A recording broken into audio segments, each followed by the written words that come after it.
What is going on, everybody? How we doing? Background music is still there. I guess with me, you'll have to let me know if I turn down the background music to like 30, if it's a nice ambiance.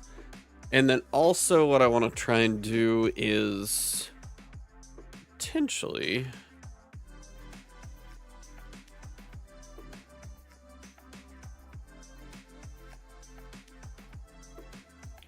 trying a couple of things here.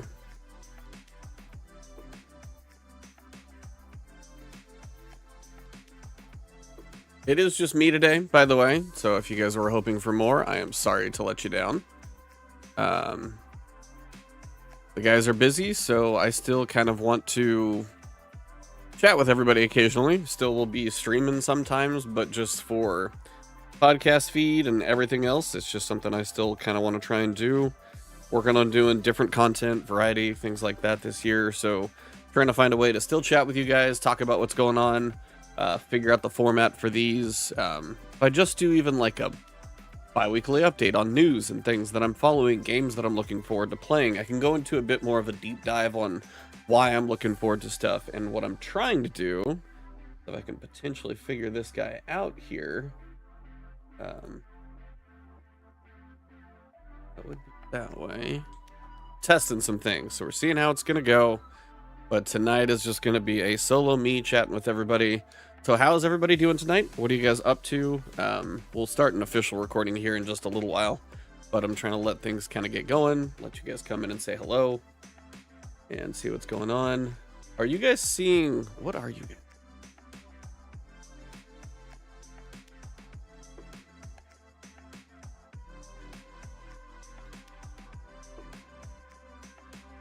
Trying to see if the formatting's funky or I should be live. Okay, see, now it's getting a little weird.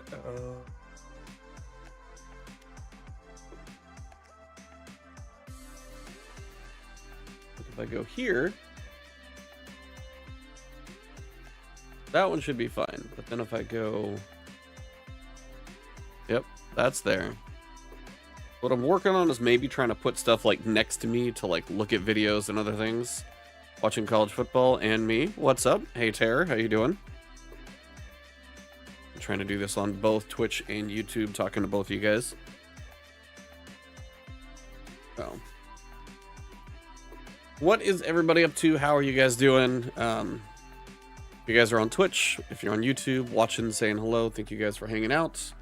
We are currently dealing with a bit of a snowstorm, ice storm, sleet, slush. I don't even know if you want to call it that, but it is definitely not great driving weather in the state of Texas. Playing Path of Exile 2 for a bit. Path of Exile 2 is a ton of fun. I got a character towards in-game, slowly working on some of the low-level maps since I basically haven't done any trading.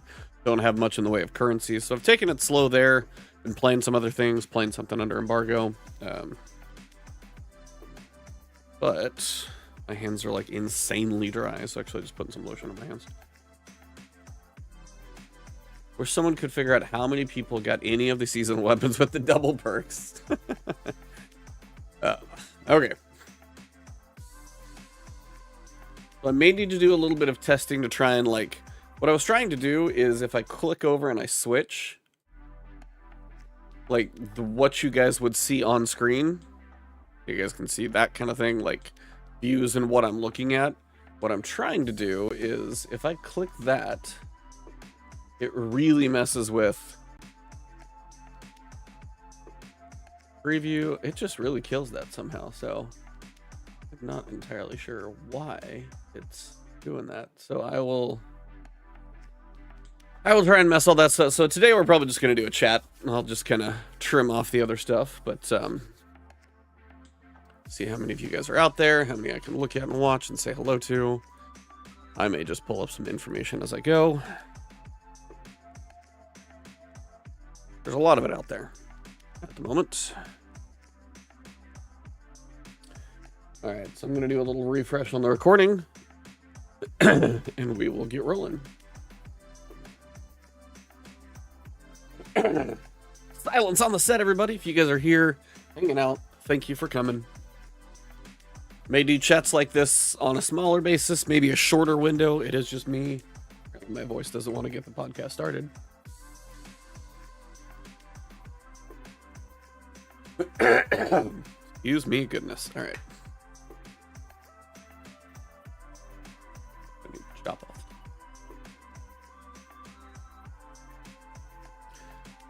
Hello, everybody. It is Ebontis, and welcome to The Last Word. It is a solo show today. My co-hosts are busy, and that's kind of where I actually wanted to start this. So for 2025, we are jumping into many more games coming our way. And Destiny just dropped Act 3, played through some of that yesterday. We'll talk about Elden Ring's Nightreign. Signups are coming, what I'm kind of working on playing this month, and kind of what's going on. But to start, I want to talk to you guys about the Last Word podcast itself. First thing, Cognito and Travis are busy. And when it comes to what this podcast used to be about, it was all about Destiny. Typically something to talk about mostly every week. There was some TWID, there was some update going on, kind of what we were up to and playing. There was typically something we managed to talk about for 300 and some odd episodes. We did it for quite a long time. And at this point, if you guys haven't seen or paid attention to either numbers or other things with regards to the channel, Destiny is definitely in a slow point in time. I don't know what Apollo's going to hold. I don't know if Heresy's going to knock it out of the park. None of us are entirely sure. But the biggest thing for all of you is those of you who still enjoy Destiny content, I will still cover when it makes sense for me. Because when it comes to the dungeon in Heresy, that's on the 7th. The opening of Heresy, whatever the new activity is, how the season works, I'll still do occasional things like that for YouTube content. And then what potentially Cognito and Travis and I are working on doing is maybe doing a monthly chat.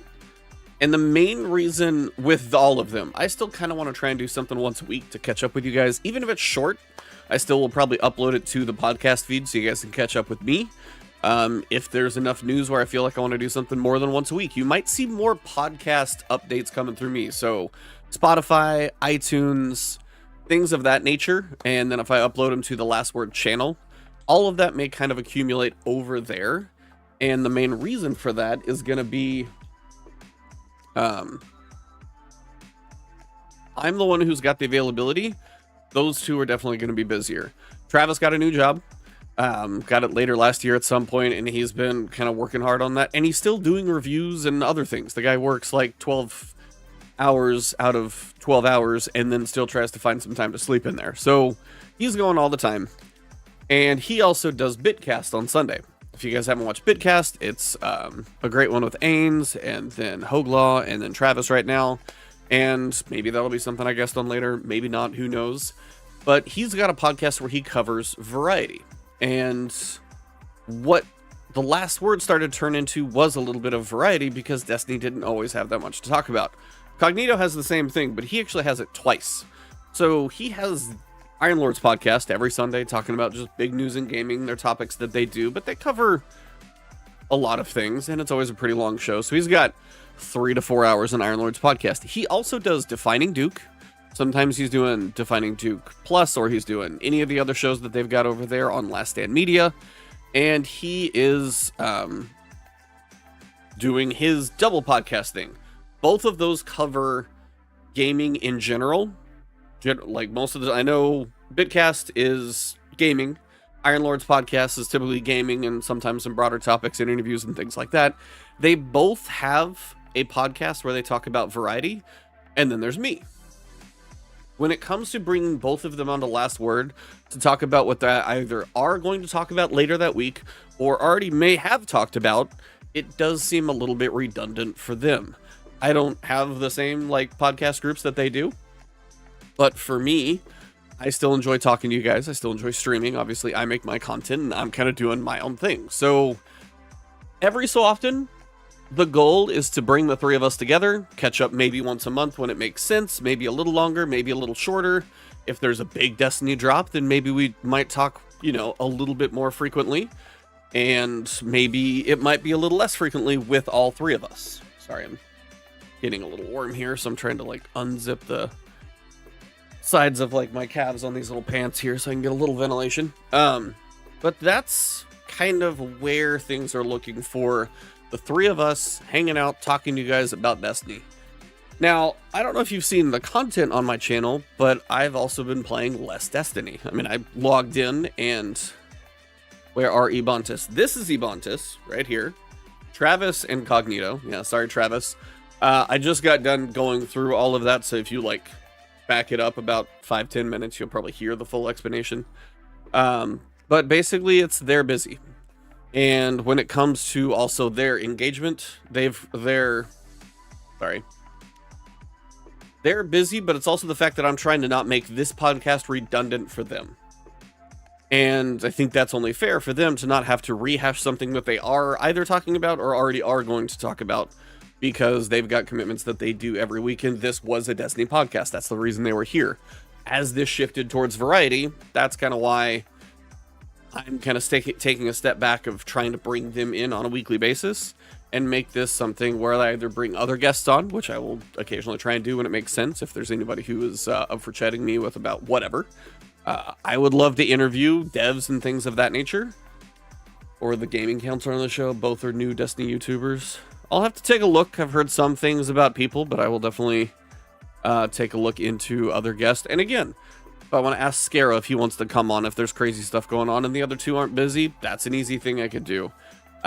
There's a lot of people I can still bring on and ask if it's specifically Destiny related. There's a lot of people to talk to about that. But when it comes to Destiny for me, that's also something I'm probably not going to talk about on a weekly basis. Even if that's the only game you're playing, I'm playing that and other things. That's the biggest thing for me, is I also play other things. I just got done putting 40 hours into a game that I have early access to that I can't tell you guys about for a little while. And I'm going to work on potentially doing a review and maybe a tips guide for that one. Had a pretty good time playing that one, so we'll discuss that later. And there's other games that are coming this month. There's big ones like Monster Hunter Wilds. I'm going to go crazy for Monster Hunter Wilds. And we'll kind of talk about that as we get a little closer to it, but you'll see content coming on the channel. There will be guides, there will be weapon guides, there will be monster guides. Monster Hunter I want to go big on. I really do, because I really had a good time playing Monster Hunter, and I've seen success on my channel helping you guys with certain topics, and that's my goal, is to do that for more things. Haven't played Destiny in about a month, and I'm lurking on the content though. That's where a lot of people are at. Some people still haven't played the new mission. What's up, Aries? How are you doing? And then some people are jumping in and then jumping right back out. So me, if I jump in, play the exotic mission 4 times, haven't done the expert part of it for the catalyst or like the puzzles yet, but I got the guide out there for all of you who are trying to run through it. So if you found that helpful, thanks. But then what am I going to do for the next 4 weeks? There's supposedly something that's been data mined for, you know, tokens like we kind of had previously, to be able to cash those in for a little bit of gear, it sounds like. So there may be a little thing before Heresy as a bit of a filler. We'll see what that is. And that's my goal for content for you guys, is to be able to, and sorry if my eyes are not always staring at the camera. For one, it's like above my monitor, so I don't have a great position for that. I probably should put like it right here, but I haven't done that yet. But when it comes to Destiny, it's like, if there's not a lot going on, I don't know if there's always that much to talk about. That's another reason why this podcast has slowly faded to what it is. But I still want to cover it when it makes sense for me. If there's a dungeon guide, if there's something big that's going on, if there's a guest like Scarra I want to bring in, if he solved a big puzzle, I still want to talk about it when it makes sense, but I don't want to just revolve everything around one topic. That's kind of my goal. I know Marvel Rivals is huge. Aries is talking about that. A buddy of mine's playing it a bunch. Concurrents on Steam alone are in the 400,000s for every day. It's like extremely popular. Like Marvel Rivals right now is 394,000. Path of Exile 2. I put 150 hours in Path of Exile 2 and haven't really stopped much yet. So I've been playing quite a bit of different stuff, and that's where I've been having a lot of fun with all of that. So whether you're playing a lot, playing a little, you can still always expect me to cover the bigger moments, whether it be what's going on in Heresy's Act 1, because we'll see what's going on there. How is the new dungeon, and is there a guide for me to get through that? Still probably will put those out if it makes sense. As long as the views on the content are there where you guys find them beneficial, like the effort that I put into it actually gets people coming back, But I mean, when it comes to build guides, when it comes to daily videos, when it comes to constant stuff over just Destiny, that is not my goal anymore. And for me, there's a lot that I look forward to covering. I've literally got a Google Docs spreadsheet, which I will try not to blind my face with it here, so I'll try and keep it kind of small. But I've got a Google Doc out there of all the game releases that are coming out, and it just keeps getting populated more and more with what I'm expecting to look at playing. So if I look at my game release calendar, January alone is kind of busy. February gets stupid, and then it's just probably going to continue to do that as it goes on. What's up, Larry? How you doing? So January alone has some stuff that's coming pretty quick. And then February, I will be very busy. Start of February is actually Heresy. It's a good place for that one to be at the very first part of February, depending on if I get a chance to review anything. It's still a good, like, timing-wise placement. Hopefully that I can cover a good amount of it. Awesome One says, I played the new exotic mission, trying to figure out how to beat the immune boss, and then I see a mini-boss. Quickly beat him, though hoping this will let me damage the main boss. Mini-boss was the boss. Exactly, yeah. So hopefully the guide is helping all of you out. And yeah, honestly, to be completely honest about my content on my channel for YouTube, I have had more success with non-Destiny content than Destiny content. And that is nothing against you guys. It's where you go for your Destiny content. And there are so many great creators for Destiny. It was a saturated market to begin with, but even like trying to catch up to some of the big ones. I mean, you got Fallout, Cactus, Datto, Aztecross, Mactix. There are so many big, amazing creators that put out great content. There are a lot of places to go for it. So it is a spread thin pool. And when it comes to my type of guides, there's also people who may make me look like a schmuck. Esoteric, for example, is one of the best players in the game and he even looks bored, I will tell you. He did a video recently, which is the faster way to the tower. And it was the 2 different landing zones in the tower. It's like, when I'm seeing content like that, I know everybody's a little bit like, what exactly should I cover right now? Some people are going to make challenges where I'm going to do a Grandmaster with less or weird weapons or other things. And absolutely more power to them. Totally get that. But my goal is not to just like live in the world of Destiny and challenges and builds and only Destiny.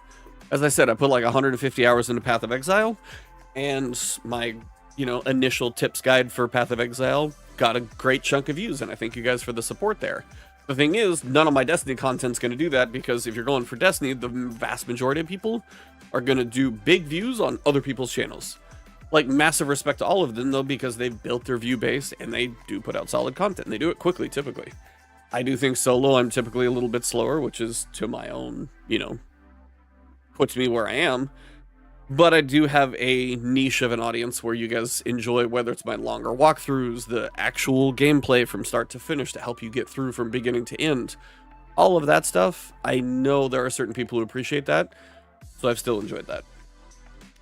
I still play it, but like this past year's felt like a money grab. And Awesome One, that is totally fair. And that's kind of where a lot of people are in the world of Destiny. I mean, if you look up Steam database right now, so we're going to be 7/14 on a Thursday night. It's not Friday, but crappy weather. But it's like, where is it? The new, like, Act 3 for this episode dropped Tuesday. So we're 2.5 days, basically 2 days, 2.5 days removed from the expansion. Or from Act 3. And right now, currently right now, we are at 18,000 players. And if you look back in the history, that is still some of the lowest player counts that we've seen ever. Like, there was literally a peak on Tuesday. People jumped in, knocked out the exotic, got it done. And then days after that, we're down in the 20,000s. And the players get lower and lower. And just a lot of people are jumping in for the quick content and jumping right back out. That's where we're at. If you guys are wondering where anybody else is at for the podcast tonight, the early part of the episode kind of covered that. But being as Travis and Cognito do other variety podcasts, and they're busy on top of that.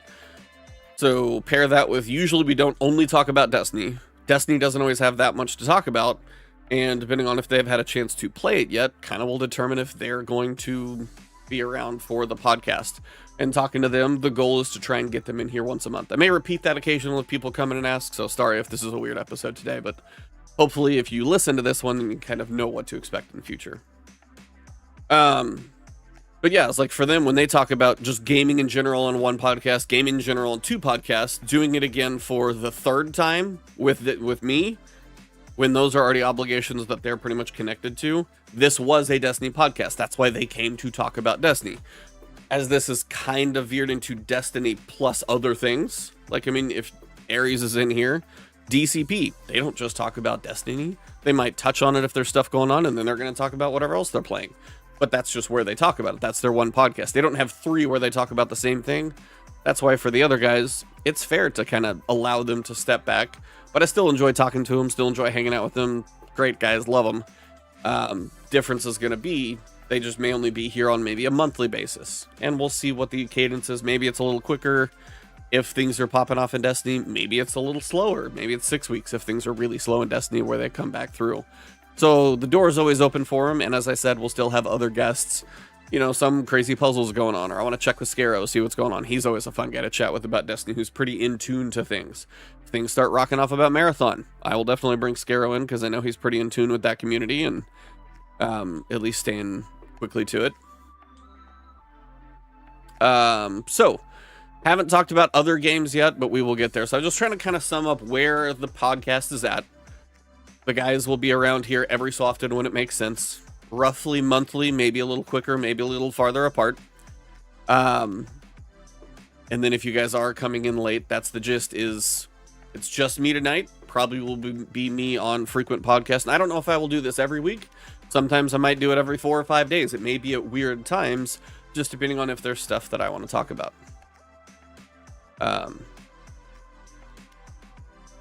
And tonight we're just starting off with Destiny, but I also want to talk about just other things that have been going on in the world with regards to Elden Ring Nightreign.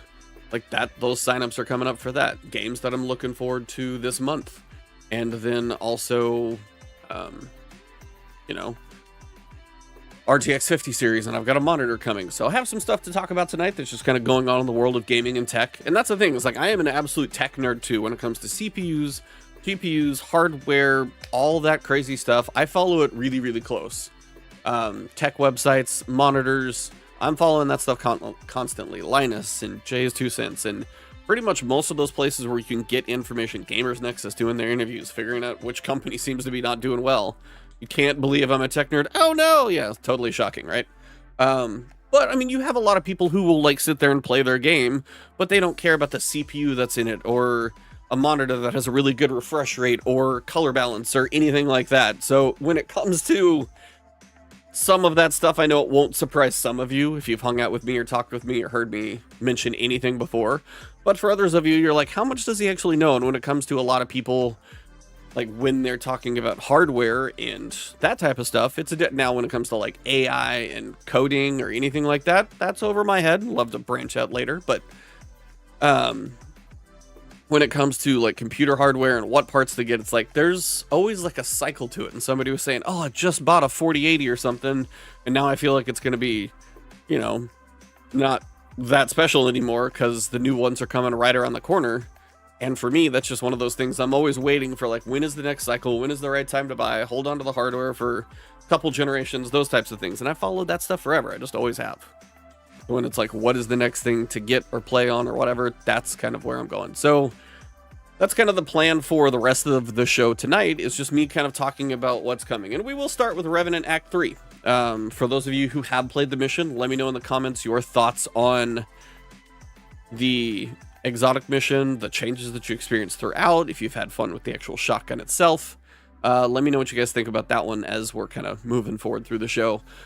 But for me, I think the episode for Revenant was a step up when it comes to echoes, at least plot-wise. Not a big step up, I will say. There's still a lot to learn. And the delivery mechanism, obviously we know the way it was delivered is not how they probably would have intended it from the get-go, but they kind of condensed everything into 1 week for each of the acts, whether it made sense for the game or not, and they kind of had to make some of those changes that did and didn't make sense. So you had Act 1 delivered, and you're sitting there talking to Ido, talking to the holo projector, talking to Ido, going outside, And the same thing happened this week. The delivery of the story was weird because it wasn't distinctly developed to be 3 weeks of story in 1 week condensed. So it's like you logged in, you played a couple of things, you played through Tomb of Elders, you did something, you might have played through it one more time, you got the weeks of the mission all at once. So then when you're done, like 90 minutes later, you're like, I don't know if that much happened. So I know right now Bungie is still trying to figure out what is their cadence for how things are delivered. And we will see what happens with Heresy, because they've had much longer to figure out how to put the delivery out there to us. Like, is it going to be a weekly thing? Is it going to be 2 weeks here, 2 weeks here? Is it still going to be all of the act at once? They haven't really mentioned those details, and I think they're going to wait as long as they can, see, in case they're trying to iron out or check on a couple of different things. For me, when it comes to this one, it was those moments that really kind of take you out of it, where Ido's standing in front of me, but I need to go talk to the holo projector to talk to her. Then you walk over there and she's gone, but she was at the holo projector, and when you're done talking, she's back over here. It's a little weird. Yeah, and then we've got the field works. We're planning to add context between the exotic missions run. What's up, Medivh? Same thing, the field work. That was probably meant to be delivered over weeks, and it wasn't. So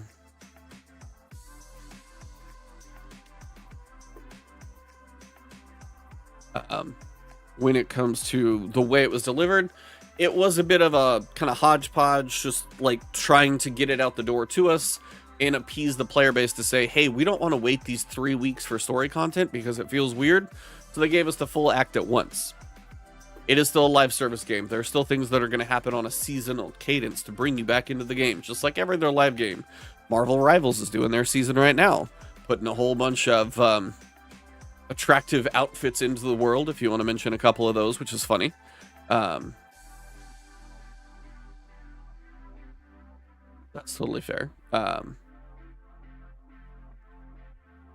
But like, that's just how seasonal content's going to work. So there's still going to be some cadence to delivery, even for Heresy. Now, maybe they do 1 week, 2 week, and 4 weeks. Maybe they try something a little different where like we want to do this delivery this way because we feel like there needs to be a little time for things to digest between information here, play a little bit, next week come back, here's the rest of this act. Maybe it's a 2 and 4. I really don't know what the split's going to be.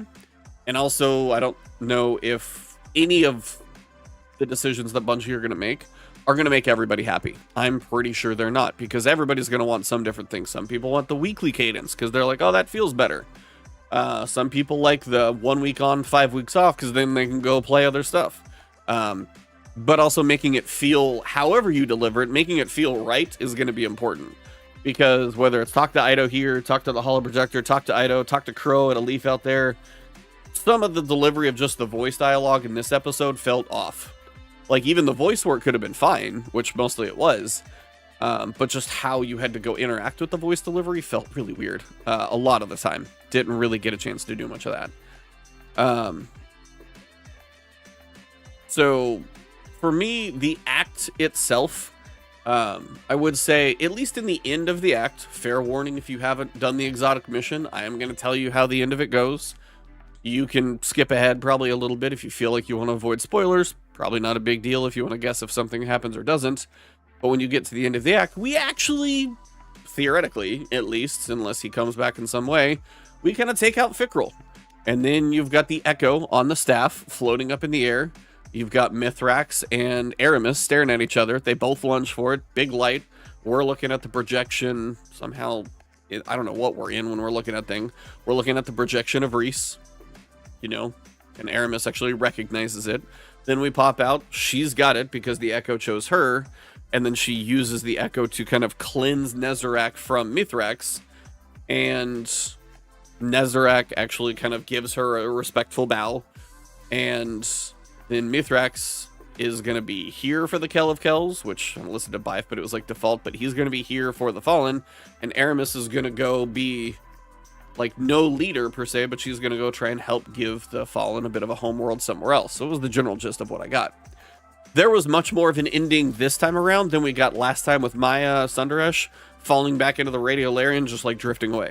that was, to me, that was a nothing burger, because you went through this whole thing, tracked her down over the course of like 9 different weeks, and then in the end, she still got away, even if we did like hit her with a super or blaster or whatever the ending was. I think Osiris or one of us hit her with a big super, and then she kind of drifted away but wasn't totally gone. So it felt like we really accomplished nothing in the first episode. We did something this time. Now the Scorn probably are still going to be doing a thing. They're still going to be in the game. They still have, I don't know who's running the Scorn, because if Fickrel's gone, that's going to be a little bit weird. But Aramis has potential. Aramis is out there in the world, and she is going to be giving us maybe a future destination for Apollo or Behemoth, or any of those future expansions that we deal with might have a different destination to go to. Or it could be something they just at least, you know, tuck that card away in case they want to pull it out for the future. But either way, that's the idea. Is she's not all evil. It was a weird circumstance where she did some pretty bad stuff. She was in prison. We let her out. That was a little naive on Ido's part, but it seems to have panned out okay. Misrax. He's cleansed of the Nez Cafe, and she's going to take this powerful echo and go wander off and do her thing. So there was at least more of an ending. Things happened to characters, all these like little side epilogue stories. This one had a little bit more of a bow on it. Last time didn't feel like we did much. So I appreciate the progression for Act 3 there. As for the exotic mission, it was kind of cool, but also not overly amazing to me. So I know Control Delete said he really loved the mission. It was great in his opinion. I know other people were kind of like, it's fine. I'm probably somewhere in the middle. Playing as a solo player, I didn't really have much of a struggle going through this. So I know if you were in a group, you probably just cruised on through on normal difficulty. Haven't played on expert, but I won't do that without a group, so I'm sure it probably would be fine there. When it comes to the organ, I thought that was a fun mechanic, and then you've got the notes in there. I'll have to figure out if it's just I've got pictures of the notes that I saw in the mission, because I looked for a lot of them. I'm just going to kind of want to look through and see where the certain like notes that are in the mission, how they're played or what it is. So I'll have to see kind of where the musical notes work themselves into it yet. But it was a decent exotic mission. But I think when I was playing, because I was streaming on Tuesday, while we played through it the first time. And that's the thing, is this is another one of those times where this is an exotic mission you were probably meant to run week 1, week 2, week 3 of Act 3. And unfortunately, you had to run it 1, 2, 3 times back to back to back to actually get to the end, because all of the story of the stuff was available at the get-go. So I ran it 3 times, saw the end with Fickrel, so I knew what was going to happen there and I understood the mechanics.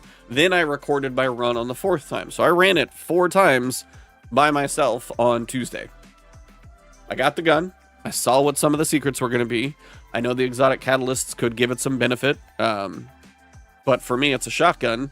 And I don't know if it's that amazing. And even Fallout was pretty meh on it.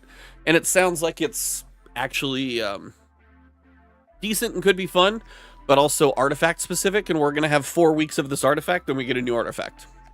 So then maybe if Void comes around again, cool. If Void's not really the theme next episode, then we may not have a whole lot of fun with it. So for me, I'm not in a giant rush. Maybe before the end of the season I'll do it. I probably should try and do it sometime soon so people are still actively playing a bit. So I could drag a couple of people in to help me get it done, and then kind of record the secrets and put that video up, and unfortunately, probably be done with Destiny for the next 4 weeks. Now, I did hear there is, as I said a little bit earlier, there's something else. I think Howdish data mined it, or whatever, data miners found something.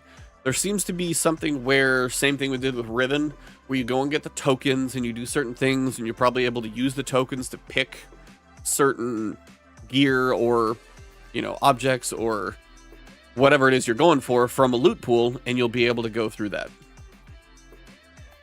Yeah, that's Dizzy. Like, Dizzy for You had a pretty good description. It was a decent exotic mission, don't get me wrong, but it wasn't any more special than a Witch Queen campaign mission. That's actually probably a good way to put it. A good campaign mission, not on the level of Final Shape for like some of the cool stuff we did there, but a Witch Queen campaign mission with a little bit of the mirror dimension mechanics, but really all it was is like ignite the fire so you could go through whatever the next door is, and then if you're in the mirror dimension about halfway through the mission, you have a 2-minute timer, and then other than that, you're collecting motes from certain guys. It was light mechanics. It wasn't that Crazy. And again, if you think back to Whisper, how many mechanics were really in the mission? It wasn't that, it was just on a timer. And then other ones we've had, but it just like overall, it didn't feel like it was really pushing the envelope on any specific thing. The fight was manageable pretty much the first time through, and all of them I may have died once. Yeah, the jumping time in a Whisper, that's a different animal. But like this one just didn't feel all that stressful. And I do want to take a second, by the way. I know Gary DeBrown mentioned this. He said, just because I was talking previous about the guys not being here, he said he hopes Travis and Cog reconsider. And it's not that they won't be here. I do want to mention that. It's more just the idea that when it comes to the Last Word podcast, it was Destiny focused. And when there's like a good time for them to come back, they'll still pop through occasionally. But getting together and talking about Destiny every week doesn't make sense. And I don't want to, even for me, I don't want to feel like I'm making them rehash stuff that they're going to talk about or already talked about that week. So I feel like I'm making them repeat, and that's not really fair to them. So, but yeah, so we'll have some other thing. It might be next week because we have a short Act 3. We have 4 weeks because Heresy starts on February 4th. So we have a short 4 weeks. So maybe they're going to take this week for the exotic, or maybe, and then you get 3 weeks to do this other token-based system. I don't know. It could be that fast though, because we have 4 weeks. It might be 2 and 2. Maybe the token thing's around for a little bit longer. I really don't know, but it's just something that seems to be data mined out there. Probably going to be coming, and it's a way to fill the end of the season. Probably have a little Iron Banner in there too, I think. I forget, to be honest. So that's kind of where Destiny is at for the moment. As Dizzy also said, the Dreadnought is coming, and we've got the dungeon coming in Heresy. Of the 3 episodes, this one had me the most excited to start. So hunting vampires never really happened. The whole like hunting vampires was really just there are Scorn involved in these missions, but there wasn't really a lot of vampire hunting, so that was kind of not much. Echoes was a bust for me. It really was not a great episode. I'm sorry, but it just wasn't, to my opinion. Heresy has the best chance. 1, it's been the longest since they've learned lessons from anything that they've been doing. Has the longest chance for any feedback to make it into an episode. This is the final episode. So they probably were hoping for a bigger grand send-off, and they actually need the big grand send-off to send us into Apollo. That's going to be sometime over the summer. Now, I don't know when that's going to be. I don't know what cadence they're going to hold themselves to. If they delay it and they need more time for Apollo to be right, hopefully they take it. I don't want them to force content, because I feel like we've seen the bugs and everything that have been coming up, and that's probably something fair to mention too. When you hear QA, a lot of it gets laid off, and you've got other things, and there are so many bugs in the game on a frequent basis. It is kind of tough. It's one of those that is a bit difficult to, one, know if the game is actually bugged or if it's working correctly. And if you have that run through your mind, you've lost kind of the faith of some of your players. And that's a problem. It really is for me, because sometimes I'm like, is this a mechanic? Is this a bug? And that shouldn't really be a thing that's happening, hopefully, to Destiny, but it is right now because content is coming quickly and the quality checks probably just don't have the time. I bet you if there's 1 QA person or 100, doesn't matter how many there are. Unfortunately, I feel like quite a few got let go. But no matter how many QA people there are, I will say don't blame the QA people, because I bet you they find a lot of these bugs, but it is the time, the bandwidth, and what gets prioritized and if they can get fixed. Usually how it goes on that type of stuff. So QA, how big or small the team that remains, are still probably working their tail off. And unfortunately, they're like, hey, here's the new act and here are the known issues. That just literally means we know about this stuff. People have found it. We just haven't got the bandwidth to fix it, and we haven't prioritized the bugs for whatever reason. Same thing when it comes to basically every holiday event. I'm not even going to rush one of those anymore. 1, because they're a lot of the same. But if you were going to run the Dawning, you may as well wait the first 2 weeks, almost, it felt like, I think, on some stuff. Like the double perks on the Dawning took a while to come in there. So if you did play, you should probably save everything up and not cash it in. It's just, there's no real benefit to rushing things in Destiny unless you're a content creator trying to put out a guide for the brand new dungeon. That's literally it. And even then, it's like, okay. So that's even when it comes to content creation anymore. How much is there to cover? How much is what's going on? Like, when it comes to Tomb of Elders, how much is there really to tell you guys about Tomb of Elders besides here's some of the basic mechanics, here's how the kind of progression works, and you guys watched a little bit of it, but there's not that much to explain. You're just going through and grinding for loot. Onslaught, we've done Onslaught before. We understand there's not anything honestly that new either. So when it comes to something over Onslaught, there's not much for me to help you guys with. That's why there's not going to be a lot of content coming from me over stuff where it doesn't make sense. That's also why I'm going to be playing tons of other stuff. We'll get to that in a little while. But that's kind of the state of Destiny at the moment. So I talked about that for 30 minutes, kind of covered where Cognito and Travis are going to be on the podcast. They'll pop back occasionally. Like February is going to be Heresy. If it takes them a week or so, and February is going to be stupid busy. So we may as well just jump into that. February is going to be stupidly busy. Kingdom Come Deliverance. I know Cognito wants to play that one. Avowed. That is an Xbox game. Cognito's going to play it. Travis probably will. Travis will be reviewing one or more of these probably big games, as he's always busy doing all that. Like a Dragon Pirate Yakuza. That looks like a blast. I don't even know if I'm going to get a chance to play it, and I won't because that's going to probably come out. Wait, did that move? Hold on. Pirate Yakuza. That's now coming out on the 20th. They were smart enough again to move because Monster Hunter Wilds is on the 28th. As I said earlier in the show, Monster Hunter Wilds, I am going to play a buttload of. I love Monster Hunter. I just haven't jumped into one in a while. I played Monster Hunter World. I tried Ultimate on like my 3DS a while back. Monster Hunter World hooked me because I'd started to play Souls, that deliberate combat. As you fight more monsters, breaking off parts, you finally get that part so you can make that new piece of gear. Or if you want a certain weapon so you can level that stuff. Monster Hunter's a blast. I absolutely love it. You'll see a lot of that from me. But we're still sitting in January right now, and there's still stuff to play at the moment. So, January, what do we have? And this isn't even like an exhaustive list. But, January 25 calendar for game releases.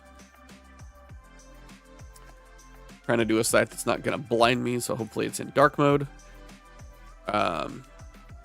So when it comes to things that I am looking forward to, personally, Hyperlight Breaker. So it is a 3D, third-person, open-world roguelike.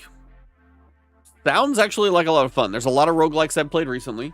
I actually played Hyperlight Drifter, which is the previous game from this developer. It was an isometric kind of like little isometric action game. And I played Hyperlight Drifter. Haven't beat it fully, but I got pretty far. There's like 4 areas to beat.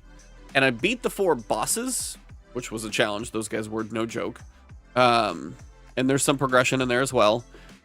But I haven't fully unlocked everything because I need a few more things to finish it. But I actually got pretty far just actually on my holiday trip thanks to the Steam Deck. So that, their sequel, which is coming to PC Early Access January 14th, is what I'm looking forward to jumping into next week. So we'll see what's going on with the quest in Destiny. But the 14th next week is... I need a calendar. That is Tuesday. Of course it's Tuesday. Everything's on Tuesday. So Hyperlight Breaker. It's not from the Hades team. Their previous game is just Hyperlight Drifter. So it's a unique art style, kind of vibrant colors. It's hard to describe because it is unique, but like a vibrant color 3D world, third person melee kind of action roguelike. It looks like it's got potential. I have no idea how it's going to land. It's just one that I want to jump into. Early access, we'll see if it's polished and done or if it needs a bit more time in the oven. Again, no idea until we get there. So that's the first one just in January. You've got Dynasty Warriors Origins. Not really been a Dynasty Warriors guy. I don't know if it's one of those I really want to try and jump into with a code, see if I can. And this is kind of what I also have to do as well. For me, basically being a solo creator, I'm trying to always throw my hat name in the hat, as many different hats as I can. Sometimes I throw it in too many and they stack up together. So that I can like cover one. I've had that happen before, but I try and get my name in the hat for as many different games as I can, because if I can get early coverage, then prep something for YouTube, that's where I have the most success, is like, or trying to like no life something day one so I can put out a tips thing like day 2. I've done that before as well. So it just kind of depends on when I get access, what I have access to, what I get to play, and what is really pulling me. Like even if I don't get like access for Monster Hunter early, I don't know how that's going to go. I will talk to who I can and hope. I will still play the ever-loving crap out of that and be playing it a lot. There are two betas for Monster Hunter Wilds coming, and that is going to be some time that I'm looking forward to playing it again. Also trying to polish up a little bit of like guides and understanding and putting some stuff together for launch, because those are still pre-launch. That's all in February though, and February is crazy busy, so I've got to figure out my time balance there. But that February is just stupid busy. Anyway, back to January. We've got Final Fantasy VII Rebirth is coming to PC. So if you're a PC player, do that one. I still haven't played Remake, so that's one that I haven't got to yet. Not saying there's anything wrong with the game. I actually really need to play just all of the Final Fantasy VII stuff. But does your progress carry over in Monster Hunter? No, I don't think so. It doesn't for that one. But there is one where it actually does. The first Berserker Kazan. That... I played that on a closed beta test, and I actually have that footage. Just don't know if I can share it, but I think I can. They are doing another beta. Come on. I swear it's like in the Discord. Why? I am not this crazy. Yeah, so the first Berserker Kazan... probably try a terrible switch here. Yep. It's this game. So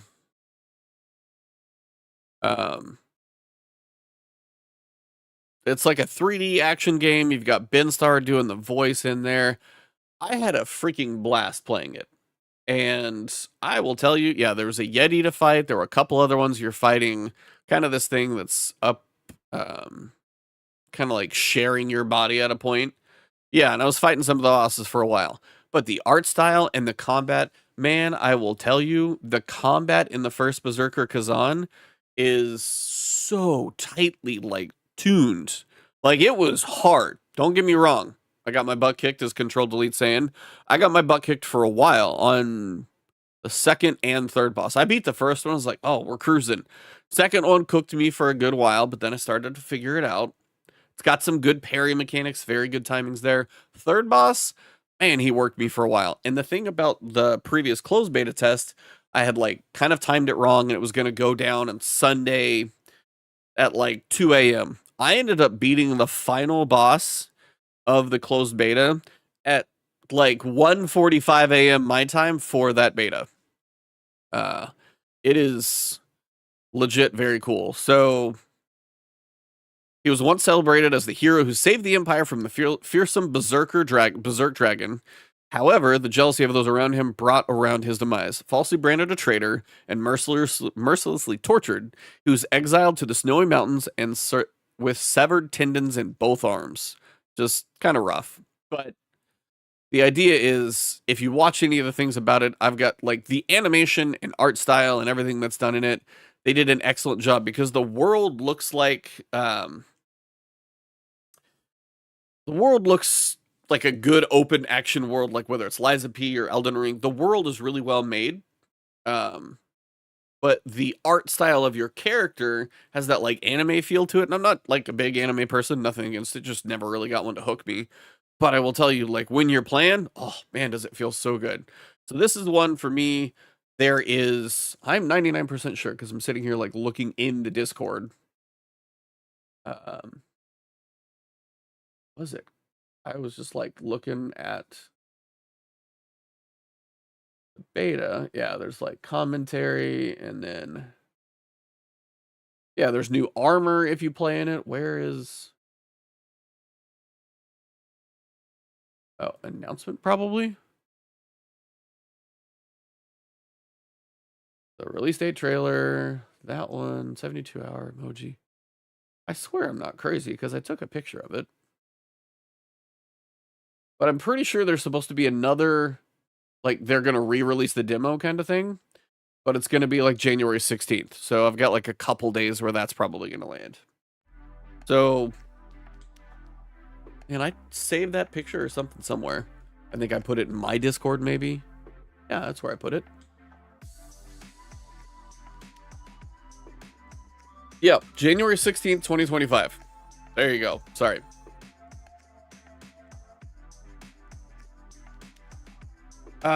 Yeah, that for me, first Berserker Kazan, I want to jump back into that demo, kind of master it again, really get a feel for kind of like an opening tips, and the progress from that is actually going to carry over. So that one is next week. It's next Thursday that one's going to be dropping. So I will probably stream that day.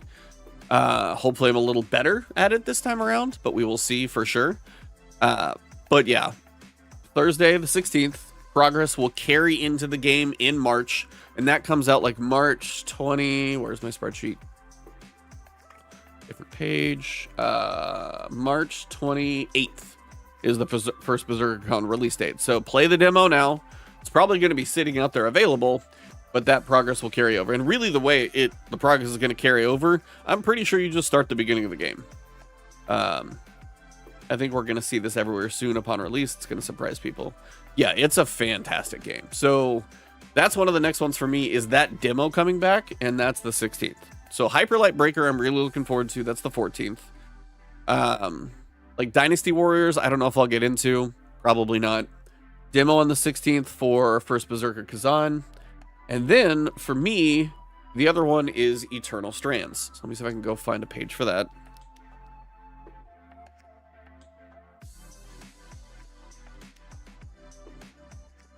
All right. Try this again. There we go. Why is it not showing the whole page? That's weird.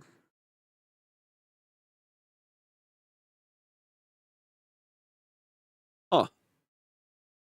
Up that. That's there. It's like not centered. One sec.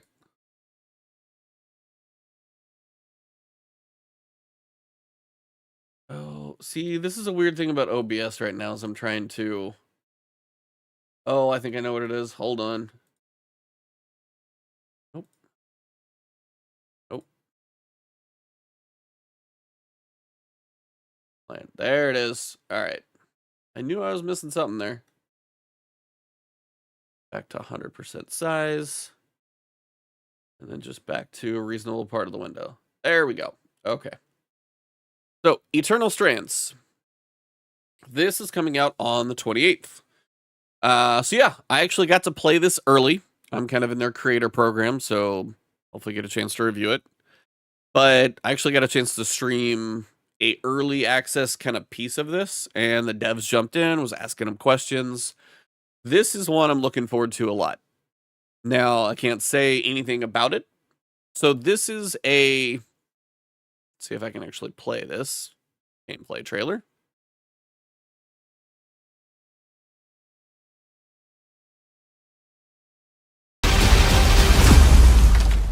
Turn that down just a bit.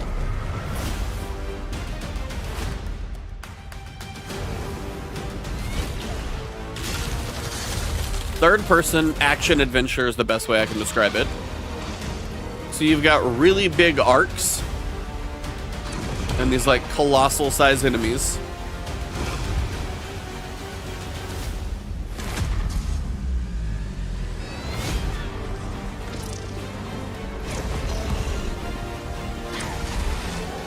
And that's kind of one of the things too, probably a good way to like pull this back. So you'll notice, so this is the Arc of the Living Flame. So this is action adventure. It's not flying. Well, you can launch, if that makes sense. So there are three main powers in Eternal Strands. You have fire, you have ice, and you have kinetic. You have control of kinetics. However you want to say that. Can you see? What is that power? It's like Jean Grey. It's like, what is her? Telekinesis. Thank you. But you have fire that you can control, you have ice that you can control, and you have the kinetic nature that you can control. And you'll notice here, you can pick like pieces of armor up, you can pick big objects up, and you can throw them. In this one, you'll see, like there, she's going to grab the actual fireball that the boss is throwing at you, grab it with like a kinetic grasp and then throw it back at the boss of done. So like that's one of the examples, and it's this idea of mastering all of these abilities and also tackling one. There's an action adventure. There's voice dialogue throughout like the whole thing, fully voice acted story. But it's the idea of mastering these powers, exploring the worlds, finding what's available. But there's also crafting to it as well. So the gear on her back right now looks like probably kinetic bow, because it's like red, blue, or purple. I think it's the kinetic bow. And you'll have a two-handed weapon. You'll have a sword and shield, and then you'll have a bow. But there are versions of those that can do certain things. So, for example, like the frost short sword and shield, I can do a charge up attack that sends this like kind of expanding wall of ice in front of me that will attack in front of me, work as a wall of ice, chill the area, do all of those things. Same thing with fire is probably like I think there's a dual wielding sword where you can do a big spin with the fire sword, stuff like that. And these abilities allow you to pretty much mess with the elements, but also tackle all of these things in front of you. It's made by Mike Laidlaw as one of the main creative directors, and he is from previously BioWare, if I remember correctly. So let me make sure. Dragon Age. So he left BioWare in 2018, worked on previous Dragon Age games, and now he's at Yellow Brick Games, and that's kind of what he's been up to lately. So this is their first game is Yellow Brick Games, and he's the chief creative officer over there. So I had a good time with the early access that I've played. I'll probably get a chance to review it. And you've got voice acting, story, and we'll just see where it lands. Like, I'm pretty sure it's going to be at a minimum of 7. Like, what I played so far felt very polished. Combat's fun. And a little bit of what makes it unique is you'll find these random resources, whether it's like breaking down boxes. You'll just find resources from a whole bunch of things. You can get resources off of the big like things that you fight. And those resources, as you accumulate those, say you'll find schematics for armor or weapons. And there's going to be usually like a couple of slots on the armor and weapons. And those resources that you find have different rarities, but they also have different properties to them. Sometimes you might get some resistance. Sometimes you might get a little less weight, more power. And just have to remember that you can teleport. I don't think you can fully teleport. You can fast travel. Yeah, fast travel is nice. And I know it's going to be big. I only got to play in one world against one, like the one that I showed you guys. There's a lot more when it comes to bosses and things like that. Teleport back to base. There's a lot of things that you can do in the game. I think it's going to be like minimum a good game, but I think it has potential to be a great game. And for me, an action adventure, great game, like fun combat where you're fighting really big enemies, but also control of elemental powers, crafting so you can have some control over your build style. All of that is going to lead into something pretty cool when it all comes together, I think. And it's definitely one that you'll want to watch my channel for as we get to late this month when embargo is up. I'll see what hopefully I can tell you. So that's Eternal Strands, January 28th. That's just January. Thought it was great that the bosses can be defeated in different ways. Oh yeah, you've got different attacks. You can light them on fire. You can freeze them. Like there's one where you make like an ice wall. Well, if the big guys are like lumbering around and walking, you can freeze with like the ice thing. If their foot's on the ground, you can freeze them to the ground and kind of like stun them for a second. Eventually, then they'll like fight and pull their leg off the ground. It's one of those that's cool to have like the world manipulation with your powers. Lighting things on fire is also going to light the floor, the trees. You got to be careful because you can kind of damage yourself. It's one of those that's I think there's a lot of potential to have fun. I also think everybody who plays through is probably going to have a different like set of weapons and set of armor and crafted resources that you put into those things. Everybody's probably going to play it a little bit different. There may be some like things that work well for certain situations, but I think everybody's going to have a bit of a unique playthrough in how you tackle the problem, which I think will be fun. So look forward to that one. More on that to come, so stay tuned. But that's January 28th, so damn near the end of the month. Control Delete says the art style is a bit cartoony. So, did you look at Dragon Age Veilguard and also say that was cartoony? I'm asking here, truly curious.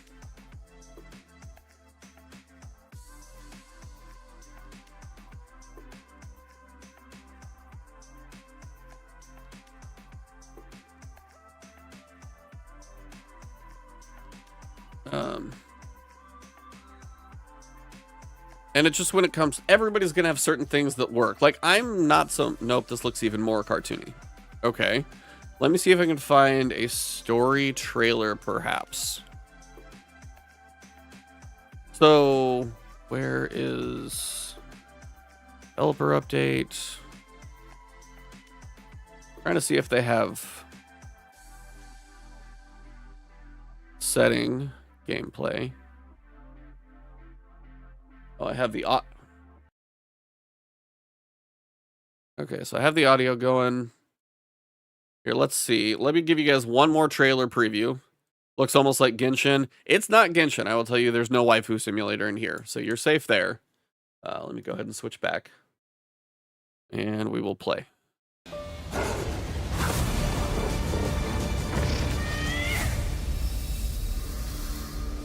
Hello, I'm Mike Laidlaw, Chief Creative Officer at Yellow Brick Games.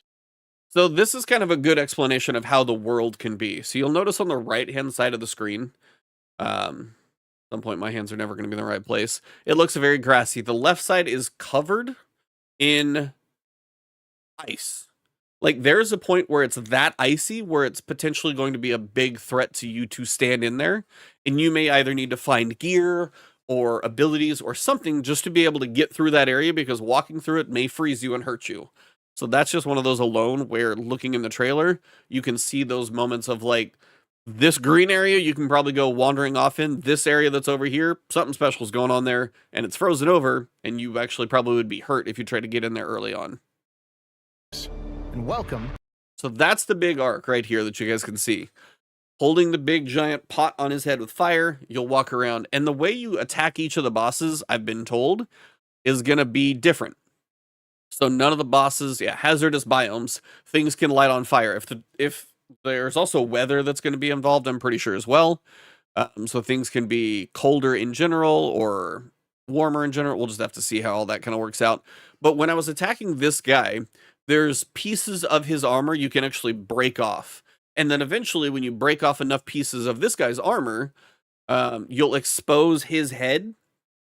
Will kind of like no longer be on fire. And what you'll do is you'll climb all the way up to the top, and you'll actually pull out his core. And it says eternal strands. You're like connected by the, if you literally think of Destiny like strand weaving, it's not that far apart. It's not related to it, but it's like there are the strands and the ways the world is connected. But you'll literally like pull on the strands that have this like fire core in this big giant boss you're looking at here.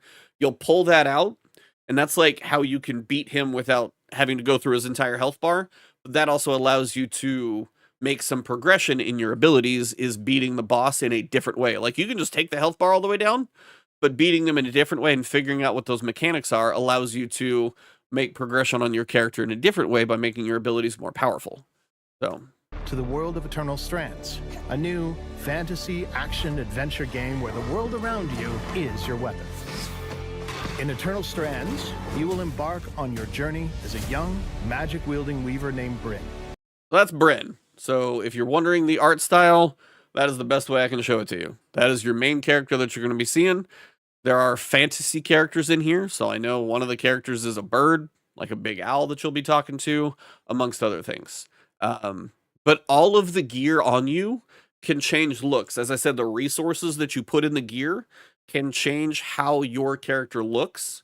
And if the armor is normally like a, metal color, but as you put something in there, it might have a little bit of a glow to it, or might not glow, but it might change to a bit more of a bronze color, have a gold accent, or a little bit more blue if you're going for all those things. So your character is going to look how your armor is built, but the resources used are also going to affect the abilities, like how much stamina, how much cold resist, and that's kind of where all that's going to come into play. So it's going to give it a different feel to it. She seeks to unravel the secrets of the Enclave, a once thriving center of magic now left in ruins. And if I go back about a second, this is the area that I got to play in early access.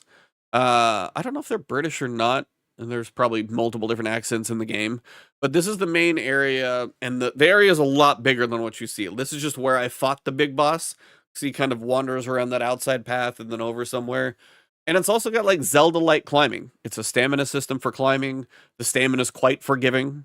At least it was early on for me for a lot of the climbing around. So any of the buildings that you see, you can just typically climb almost straight up on half of them after a little while. So there's a lot of freedom to explore. There are some invisible walls in places, I'm sure, just like anything else, because it is like a level-based system. But there's a lot of freedom to search and explore each of the areas, and you're going to have to find some stuff in there. So I think this is one, I don't know if this is going to get the eyes on it that I hope for, but I do hope it does get some eyes, because I think it's got a lot of potential here, and I can't say any more until we get to embargo time, but... Left in ruins. So this, I never saw this. This is a different zone.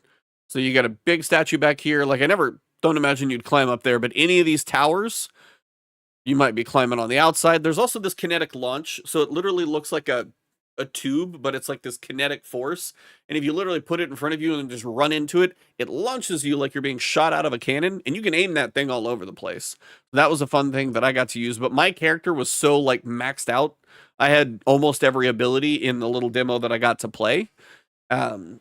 It's unfair to say when you get what abilities and that type of stuff, but that's one of those that was really cool. But this is a different area. It looks similar in theme with some of the buildings and structures, but this looks like a different zone.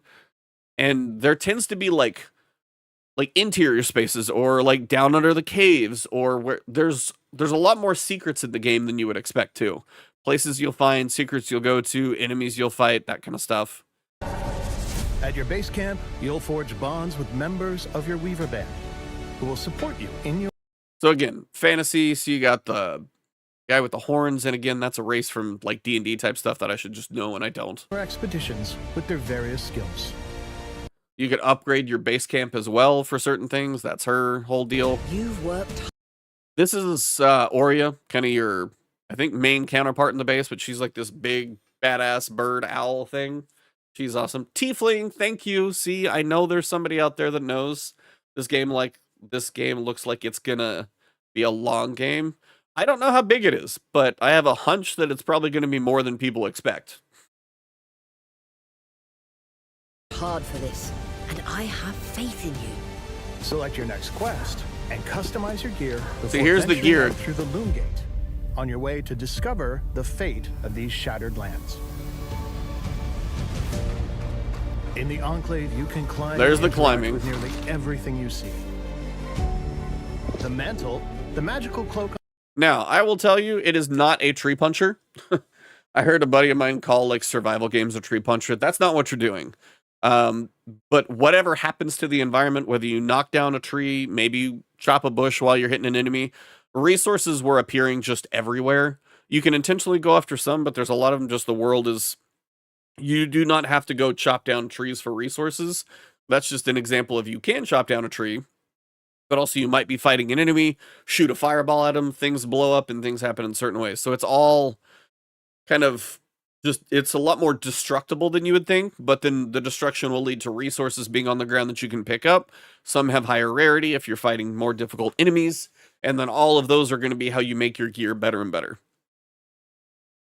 On your back grants you control over frost, flame, and kinetic magic. Combine these elements in creative ways to manipulate the environment to your advantage and defeat your foes. Like, I can tell you how much fun it was. Yeah, it's not a survival crafting game. That's not what it is. It is just a fantasy action adventure with powers. Kind of reminds you of Fable. I can see a little of that. It's not going to have your like light and dark system, but your control of the world and magic powers. Not survival crafting, action adventure for sure.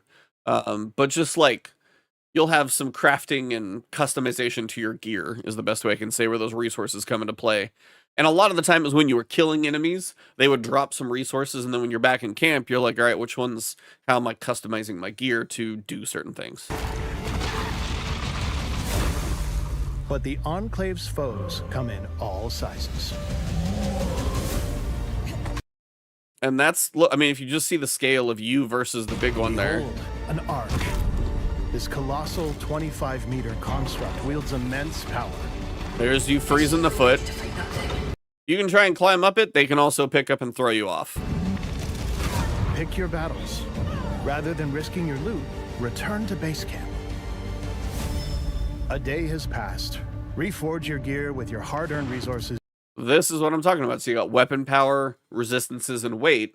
And the better resources you put into that gear, the better off you're going to be for whatever it is. But certain resources will do certain things. That's what I noticed was you may find a thick hide from killing a normal enemy.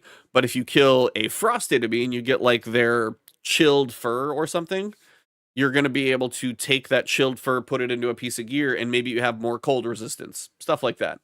Time passes for night and day.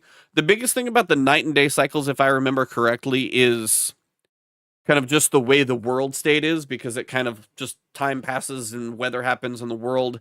It's not, certain things can be night and day specific, but it's not a big factor. It's more just the fact that it's kind of time is progressing, but there's not like Persona where the school year progresses or anything like that. I think it's just kind of a night, day, kind of keeping an idea of kind of how long you've been playing more than anything. To even the odds against. So there you go. There's your different resources. You got your basic, you got your green uncommon, like rare, magical, all that stuff. But all these are going to do different things. And you'll notice one will take the weapon power up by 3, but the cold resistance would go down by 1, depending on what you put in there. And the resources also come back. So if you have basic resources, you'll get those back. No two battles are the same, as epics roam freely between maps, and extreme weather alters the battlefield in this true physics playground. So that's the idea, is you've got weather that's going to happen. The big arcs that you fight, you can find them in any map. The weather can also be different on different maps. If you need to go fight one guy for whatever reason, you might have to go face unfavorable weather, because it looks like here he's fighting the stricken earth instead of like the green forest and like peaceful weather. This looks a bit cloudier. I can't tell if it's cold or hot or whatever's going on, but the effects, the main effects of like heat, cold, all come back to your chilling powers, fire powers, but also their chilling and fire powers, and then the kinetics in there too, because throw something at me, I'll catch it and I can throw it right back. Like there's just some fun to be had in here, and I think people, if they give it a shot, are going to have a good time. Harvesting strands from these formidable this is the core. Allows you to weave new abilities. So that's the idea of like when you do certain things to whatever you're fighting, it will expose their center core, and then that's her pulling on like the actual core threads, and that's where you're eventually going to get that core, level up an ability, and be able to kind of take things to another level. Allows you to weave new abilities. So you'll fight the big bosses, but you actually have a reason to go back and fight them again, but you'll fight them in a different location. You might fight them in different weather. All of that's going to come into play. Into your mantle. With new powers at your command, and the world is your weapon, you hold the key to uncovering the mysteries of the Enclave. Take up the mantle in Eternal Strands. So that is Eternal Strands. Hopefully that's a reasonable preview for you guys, and if you were listening to the audio version of the podcast, the video may help you a little bit, but we'll head back into just me talking to you guys for now. That's a big one for me for this month. Yeah, it looks very cool. I got to play with a lot of the powers. I got to play on that one level against the fire guy with a pot on his head. And I did kind of figure out the mechanics of like chinking off pieces of his armor, and then eventually like hit one here, broke off enough pieces. You know, it's like kind of wailing away on him. And then finally figuring out like you do enough, his head no longer is on fire. And you've got to figure out which spots on him you've got to hit a thing off of and then fully break a piece out of. But when you break that piece, you're going to get a resource that's like really, really rare when you get a piece off of these arcs. And if you do enough of these fights, you're starting to accumulate these resources, or you can take your gear from pretty basic to like way, way, way better. So you've got the purpose. So there's a reason to fight a big guy multiple times. And then if you get efficient at it, you can actually get more of that really good resource to make yourself more powerful on top of improving whatever ability they're going to give you. So that is Eternal Strands. Big one for January. Hoping it gets a chance to find success, because everything else that's coming in February is a little bit later. Episode 3 for Heresy is February 4th. Kingdom Come Deliverance and Civilization 7, that's later. Avowed, Yakuza, Monster Hunter Wilds, that's later. And again, I'll go big on Monster Hunter Wilds, but that is kind of January. The other thing to know, Nightreign is actually looking to do their signups tomorrow. Elden Ring. Is it tomorrow, the network test? Signups start... Wait, can I do it right now? Network test will be coming in February. This is another problem. The network test for Elden Ring Nightreign is... It's on PS5 and Xbox, so I'll have to move my PS5 back in here. But the network test is in February, but registration starts tomorrow. So, go ahead and throw my name in there, which I probably already did, but I'll do it again. So, we'll see if we can... I don't know if it's going to be open, because I would imagine a network test should probably be open. It's on Xbox and PlayStation. It's actually not on PC, surprisingly. But that's already... So that is tomorrow. So make sure if you are interested, sign up. For sure, a good idea to do. And then after that one, February, sometime in February. There's not a great time in February for that network test to drop, because Kingdom Come Deliverance, if I get to play it early, which I don't know if I'm going to. I didn't play the first one. I'm not like as keen into that one. And if I miss it, it's probably okay, because I think Kingdom Come Deliverance could be like a 100-hour game. Not a small feat. It's also a week after episode 3, and it's also like 3 days after the dungeon. See how much time we have for that one.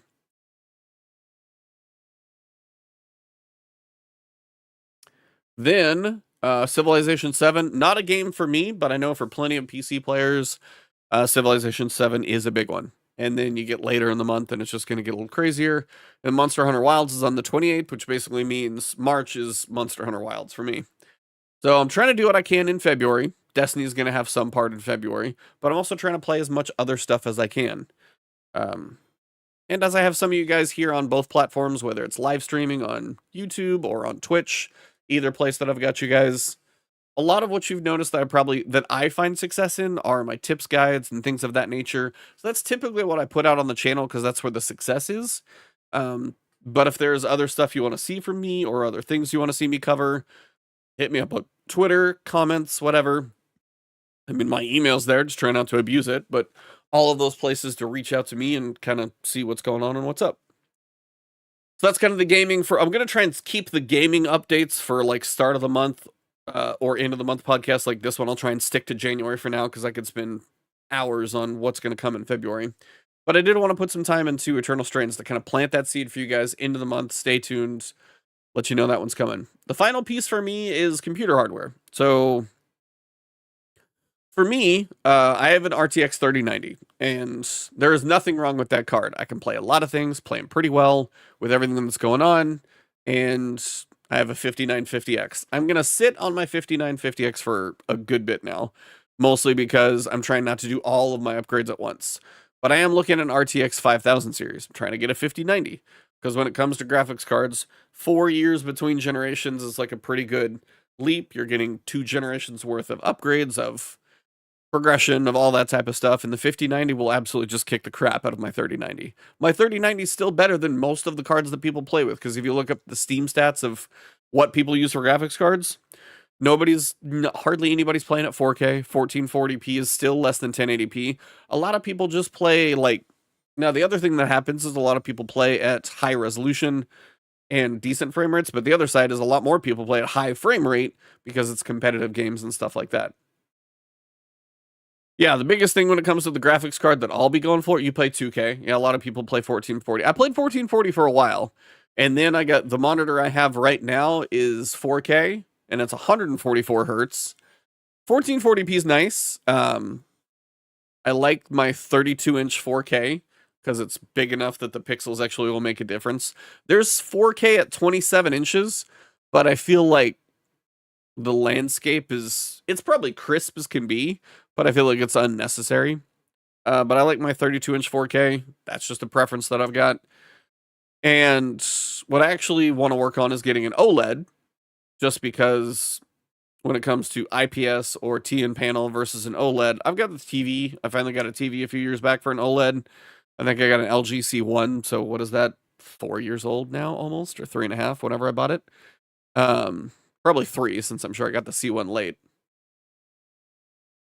A projector, nice.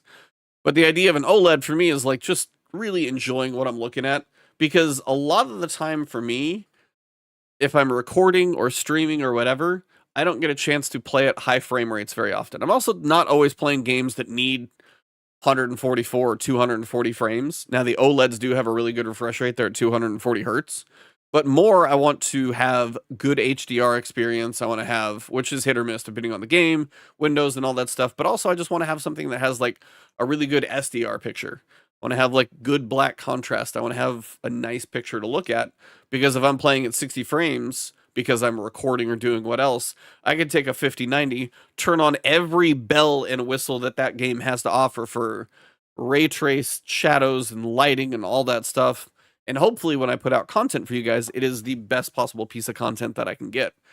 And I'm also at the 3000 series. When it came to the 4000 series, even like the 4060 has frame generation. So if you're running on a card, even if it's 1080p or 1440, HDR is very hit or miss. Even on like my monitor and stuff, it is hit or miss. HDR is kind of, you take it, and like if I'm recording on OBS, I don't do HDR on there either, because content is HDR, and recording content that's in HDR and then getting to OBS, it's a whole mess of insanity. But if I can have a really good SDR picture on an OLED monitor, and I can turn every bell and whistle on for like 60 frames per second, I'm going to have a really pretty picture to look at. And then 60 frames is all I'm really going to do for recording and uploading. But that 4K 60 image that I can record is going to be extremely pretty and hopefully very smooth. So when I upload it, that's also what you guys are going to be doing. Yeah, the biggest thing I'm missing from 3000 to 4000 is a lot of the DLSS features. A lot of that's going to be, I don't have any path trace. I don't have any ray tracing. Because it's, for one, it would just cripple my card. Ray tracing keeps getting better and better. And when you can turn on ray tracing for some of these games now, they look absolutely gorgeous. Like Alan Wake, like if I can get an OLED and then somehow go back and play Alan Wake, like I played that for review. I didn't get to publicize too much because by the time I got a review and dealing with like some error, but I had a really, really good time in Alan Wake. But like playing it on like a 5090 with DLSS4, full ray tracing, 60 frames on an OLED, that would be a amazing experience, and also like really immersive for the color and depth that I'll be looking at. So that's kind of why, one, I'm looking at the OLED, two, I'm looking at the 5090. But I'm waiting on like the 9800X 3D. That's a fantastic gaming chip. The 9950X 3D is going to be a great creator thing. I have the 5950X. That part still seems to be doing fine. And if I'm not trying to push a crazy amount of frames, that's the biggest thing. If you're going for frame rate, a lot of the time, not always, and not everything, but if you're going for frame rate, CPU matters. So if you want to have the absolute best frame rate on like a 480 hertz monitor and you're trying to play Counter-Strike 2 on 1080p at 480 frames per second, crazy stuff like that, that is where your CPU actually matters the most, because the bottleneck for frames comes from the CPU. That's why when you see people do CPU tests, they'll do them at lower resolutions, because the bottleneck for 4K, for example, and ray tracing, that's on the graphics card. So they're very different animals in what you need. If I'm going for a pretty lower frame image, my stuff I've got is probably going to be fine. If the GPU can send a good picture to the CPU, then I should mostly be okay, I'm thinking. Not a fan of heavy reliance on upscaling these days for games to reach max frame rates. And that's an interesting one, because the 4090, and they said the 5070, which the 5070 MSRP, which take that or leave it, scalpers hopefully don't ruin everything, but, and then you'll have a like Asus card or anything else. So like even if the base model is like 550, the AIBs are probably going to be 650 or something like that. I haven't built a stream dedicated PC. I have a second box behind me. Haven't quite decided on that one yet. I need to mess with that with all this stuff. With the 5090 coming in, I really need to kind of tinker with that, because I have my old Threadripper behind me, which could probably handle just like taking the stream output and uploading it. And I'll probably have a leftover monitor when I get my new one, because I have 3 right now, but it's a mess of resolutions and everything else.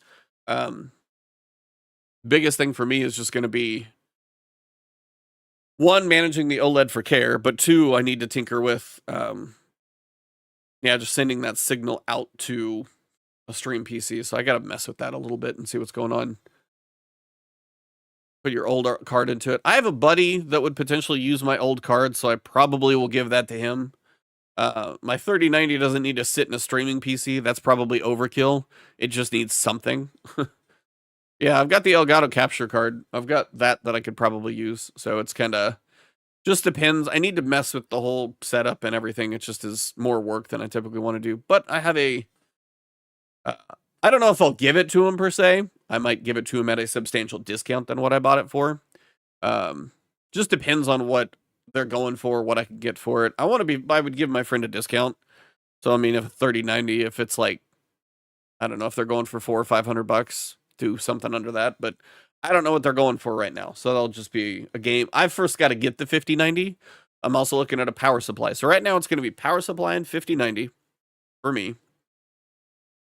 And when it comes to the 5090, like MSRP on the 5090 is $2,000. So not a small thing, but I've been planning for this for a while and kind of expecting it. So I've been tucking money away. Not cheap. Am I going single or dual rail on the PSU? There's a couple I'm looking at. Good question, actually. The biggest thing that I'm looking at, biggest thing for the power supply that is important is going to be the new, for 1 to have enough watts. So it's going to be 1200 or 1300 watts. I haven't seen the Lee one, but the biggest thing is ATX 3.1 and PCI 5.1. Those have the new compatibility for the brand new cards, the power supply, so the cable can actually deliver the 600 watts and not burn itself out, like all of that stuff. 5090 is going to add $15 to the electric bill. Honestly, probably a little bit, but it's fine. Oh yeah, everything I'm looking at's fully modular. Yeah, it's up to 575 watts on the card, so 1300 watt power supply is probably a little overkill. 1200 would work, but either of those are what I'm looking at. Yeah, it's a beast. But yeah, Lee makes some damn good stuff too. Yeah, if you ever are curious about literally thinking about a PC, buying a PC, wondering about good parts, please hit me up. It's like a little hobby I love looking into. I've spec'd out PCs for people before. I'm happy to help discuss that type of stuff. If you have ever questions about it or anything. So if you're ever wondering about PC hardware in general, that's just a fun hobby I have, but I tend to try and stay somewhat informed. So I'm not going to claim to be the be all end all, but I do like to help people if I get a chance to. Biggest thing is just how much power is available. So like Lee makes a good one. I'm trying to see how big the power supply is. That's PCI 5.1, multicolor, which is good. ATX 3.1, good. How many watts? 750, 850, 1000, 1200. Nice. There we go. Question is now, can I even find one to buy? Lee 1200. What is it? Edge? Edge Gold. Lee Edge Gold 1200. Edge Gold. And the Edge series, not the Edge Gold. Oh, that's the Edge series Gold. But what is that hub? What is that? It's a good value as well. It's currently out of stock, but I will look into that one as well. They have a really weird shape to theirs. It's like an L shape. Platinum fan supports, yep. That's the Edge series. That's 850 watts. I'm looking at the... Oh, that's the Platinum. 229 for a Platinum, though, is not bad. I've seen way worse than that. That L shape is breaking my brain, though. Oh, that is so weird. Because basically, it's like... It's an L, and normally power supplies are just a wall, and you're plugging stuff into the back of it, and you're good to go. This one is a funky shape. It is So it's like an L, and the actual connectors are down here, and then this is like the bulk back here of the power supply. And it looks like all your connectors go in here, and then they will like curl out. It's a weird shape. And it's not more surface area per se for more plugs. It's just a different... The biggest thing I would probably worry about on that is the... I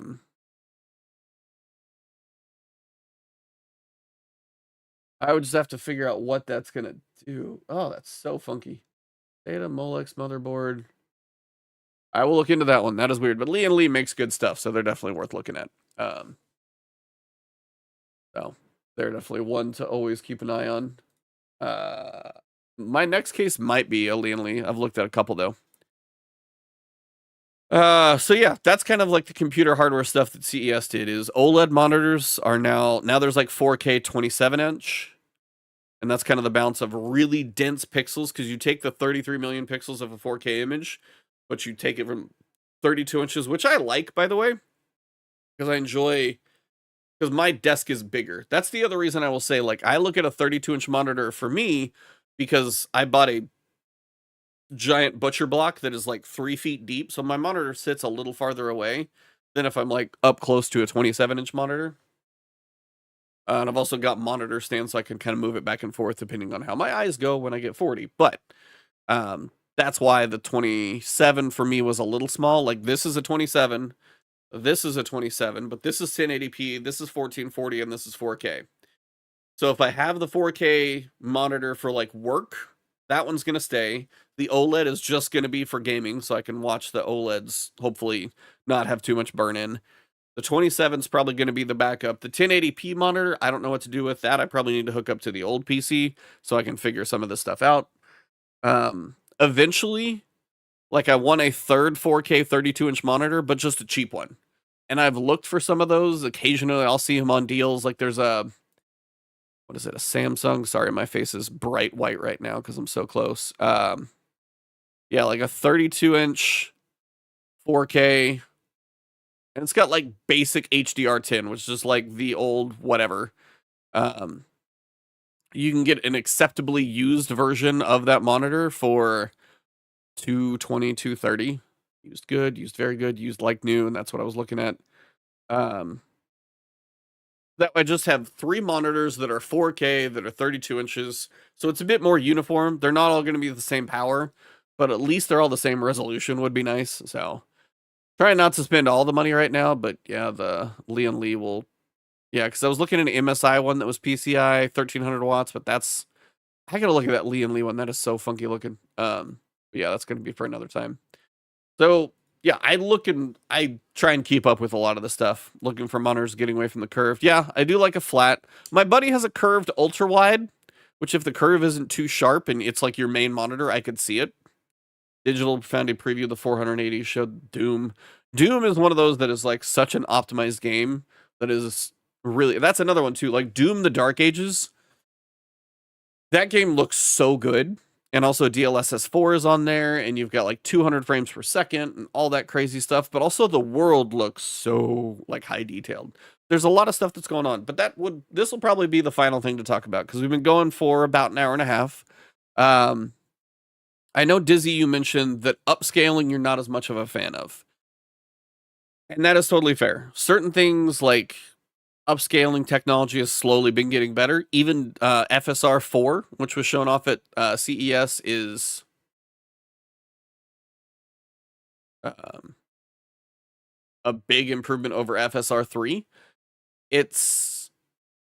There's a progression to the technology, but the biggest thing is I saw Power GPU, Jesse, the guy who runs that, he was out there at CES and he showed Black Myth Wukong turn everything on. Yeah, FSR 4 was a big improvement on when they were playing Ratchet and Clank, but Black Myth Wukong natively rendered, and this is the key, natively rendering every single pixel on that screen.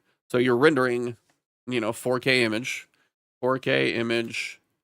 how many pixels? 33 million, is that what it was? No, 4K image has 8 million pixels as opposed to like whatever's crazy. I think 8K is the next one. Is 8K the 33 million pixels? Yeah, 8K is the 33 million, that's why. So 4K. But again, take 8.3 million pixels and you render them every single frame. It's not easy to do. So a lot of what they've been doing, like DLSS seems to be the best. PSSR for PlayStation definitely seems to be something to pay attention to. And I think when it comes to the PS6 in a few years, PSSR is going to be a potent thing on that system, because you're going to have that technology refined for about 4 years of testing. It's going to be on a new system. AMD is going to help working with them with their Amethyst, I think is what they were working on, something combined. Yeah, Vulkan's a great engine, by the way, Ryken. But the idea of taking all of those 8.3 million pixels and rendering them every time, especially when they're trying to do calculations for ray tracing instead of like baked in lighting, now they're doing the calculation of all the rays. Well, if you're going to count every single ray that's going for every single pixel in every single image, that is where right now the processing of what the cards are capable of, it's not keeping up. Like asking for native ray tracing, they had Black Myth Wukong. And again, every game is going to be optimized a little bit differently. Exactly. It multiplies exponentially. It gets to be a little ridiculous. So when they can instead render, even if it's 1 million pixels versus 8.3 million pixels, that is 1/8 the workload. And then if they can build an image out of that that is damn near indiscernible, especially when you're moving, like a lot of people will do these like pixel comparisons on a very still image. That's the FSR4 thing. Like they're doing side by side. Same image, same thing. But if you're just running around in a game, yeah, you won't notice things as much, and you have a much better experience and a pretty damn crispy image. Like an image that's going to be way better than 1440, may not be perfect 4K the whole time, but you're getting a smooth gameplay experience with features you wouldn't have otherwise. Because what ray tracing is starting to do for a lot of the people who haven't played with it on, the way lighting is going to react to everything around you in the world, it just feels better. As the most simple way I could say it. But if, light flickering off of a lantern on a wall in Doom has actually the ground doing its thing, as opposed to just a spot in the game that they're like, there's a lantern up here, so this spot on the ground has a basic glow on the ground. And that's it. Now, granted, there's a distinction between those two of what they've been working on from years and years, but that's like the basic idea of they can actually take the reflection, and then if you walk in front of it, the shadow can be real. And then if you walk in front of a piece of glass, the reflection in the mirror can be as accurate as possible. All of that stuff is possible for like the GPU to even think of, because it's not having to do it at full fidelity all the time. If they can do it at even half, like when you do DLSS at like quality, I think that's like half, or it's pretty close. DLSS quality 4K. First native 4K DLSS has an internal render resolution of 1440p anyway. So if you're going to do DLSS 4K quality versus like a native 4K of 1440p image, your 4K DLSS image is just going to look better. It really is. So non-native on 4K, yeah. A lot of the time, they're getting so good at these algorithms and everything that they're capable of doing. The visuals that you're going to look at are good. Now, when it comes to taking this all the way back to something I mentioned just like a while ago, when they say the 5070 is equal to the 4090, there is a giant asterisk next to that statement, but they don't tell you that from the front. Now, if you're going to have the 5070, which is a $549 card, versus the 4090, which was like $1,500. No, but biggest thing is they tell you, like if you go look it up, if you go native to native from the 4090 to the 5070, there may not even be that much of a difference in like a 4070 and a 5070. It might be a 20% difference between the 4070. We're not talking a 4090. The 4070 to the 5070, you might have a 20% increase in native. But if they're focusing purely on frame rate, that is the biggest thing about that technology, is frame rate. One thing that DLSS 3.5 has done is frame generation for the 4000 series cards versus, say, like mine. I don't have that extra frame that gets made and rendered in between to smooth everything out and bring that frame rate up. That's why when they had a 5090, and like the guy from Power GPU, when he looked at that image with just native, all the bells and whistles on, the native image was 28 to 29 frames per second. And I know that sounds awful, but the 4090 in that same situation was 20. So if you take almost a 50% increase in native frame rate with every single bell and whistle on that you can find, that is a substantial improvement.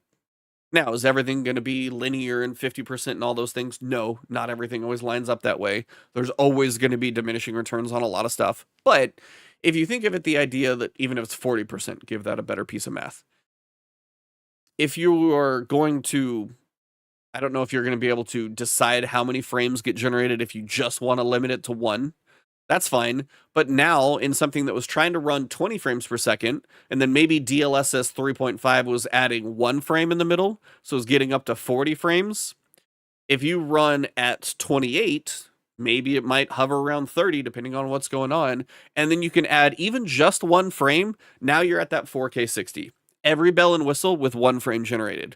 But then if you have like a, 240 hertz monitor, even 120, if DLSS 4 can make 2 frames, now you're going to be playing with 3 frames. Now you're getting more frames in there and all of that type of stuff. So it is going to be a smoother image. I don't know how those frames are going to look. You're going to have Digital Foundry do a breakdown on every frame of what it looks like, which ones are real, which ones are not. That's just crazy technology that they've been making to be able to take an image native and now be able to like think ahead and see what's going on and all the machine learning and all of that stuff. It is actually pretty crazy what they're capable of. Monster amount of VRAM this time as well, probably going to help with VR. Yeah, the 32 gig helps me with like streaming and rendering and recording and doing all those things at the same time as well. That's another reason why I'm getting the big one, is there's times I've used most, if not all of my VRAM at 24. So I'm not going back down to 16. I'm at least 24, if not up. That's why the 5090 is the card I'm going with. But it's that type of technology. Some people are like, well, Black Myth Wukong's also horribly, unoptimized. And that may be the case. I don't know for sure. It ran decently well on my computer with some, I think it was DLSS balanced maybe, and I had a 4K 60 image on my 3090, and it was balanced. I didn't have ray tracing on. So again, the more you ask out of the graphics card to by the way, this end of the podcast got really nerdy, so if you guys don't enjoy this type of stuff, please let me know in comments or wherever you watch or listen to this one, because if you don't want to hear me go down these rabbit holes occasionally, it would be good to know. But I also just sometimes enjoy talking about this stuff, so it's going to happen. Other times you'll find me talking about a game and I'll get lost in that. But yeah, the 5090 is very powerful. I mean, the number of CUDA cores, the number of the memory bandwidth, by the way, going from, I think it was 384-bit to 512. The memory went from 24 gig up to 32 gig. The CUDA cores, I think, a lot of things went up by like a third from the 4090 to the 5090. And then if you take on top of that, they have a improved processor process to actually make it more energy efficient. Even now it's going to be able to pull 575 watts, which is insane. Clocks may be a little bit lower, but the thing is going to be a monster of a card. So we will see. And I'm making a 2-generation jump, so I'm not going 4090 to 5090. 3090 to 5090 is going to be something I'll feel. If it was 4090 to 5090, you'd feel it, but it wouldn't be as much. But the 2-generation, I went 1080 Ti, 3090 to this. So I've usually had a generation in between, and it tends to be reasonable enough that way. And if I can do the GPU this time and wait for Zen 6, which is what I'm waiting for the AMD. So I don't know if they're going to go up to 10,000 or redo a numbering, but the 10950X. The 1070 to the 470 Ti. Yeah, if you made that big of a jump, see, those are the fun ones to hear about, though. New CPUs coming along with these cards will be the same time. This is going to be a general leap. Yeah, the CPUs are already out there. The Intel ones aren't that exciting, like Lunar Lake, the 285K and stuff. And then you've got the 9800X3D for AMD. I'm trying to pass on this generation of CPUs and wait for the 10950X. Give that a year or two so I can kind of space the expenses out. Yeah, so... yeah, the AMD stuff is done. So the 9950X is what would basically be 2 generations into replacing mine. But if I can wait 3 generations on my CPU and kind of separate the upgrades, I'll be a little happier in the wallet. But yeah, if you go from a 1070 to a 4070, 3 generations, yeah, you're going to be feeling 4070 Ti on top of that. You'll go from 1080, like, 60 frames, being comfortable, all the way up to like 1440, 120, butter smooth, new features. Yeah, it's a game changer. Like, PCs aren't cheap, but man, when you make some of those generational leaps, feels really good in what you're playing. The other thing is the monitor, and that's why I do want the monitor. I want a 4K OLED, really pretty, high refresh rate panel that I can use for a long time to come. And the one that I think I'm going to have coming here soon is DisplayPort 2.1, so I'm future-proofed. So it should be good for a while. Even the mid-range budgets. Oh, I mean, if somebody's looking to build a PC this time around, and in February they buy, say, like a 5070 Ti, and they're trying to stay in a, I say reasonable budget, that's a $750 card. Not cheap. But if you can do that and then get, say, 5070 Ti, maybe 9800X3D, and you get that like mid-range build, you'll probably be rocking like 4K 60 on something like that, better than mine. So, I mean, no, it's going to be crazy what's going to happen with some of these cards coming. AMD doing their whole 9070 thing, they're going to, I don't know what they're going to price that because they didn't tell anybody, but that thing better be cheap to compete because I think NVIDIA is still going to mop the floor with them. I like AMD processors right now. Their GPUs are not really exciting to me. They would really have to price them competitively to matter for even the mid-range people because the 5070 is going to be an interesting one to fight against, I think.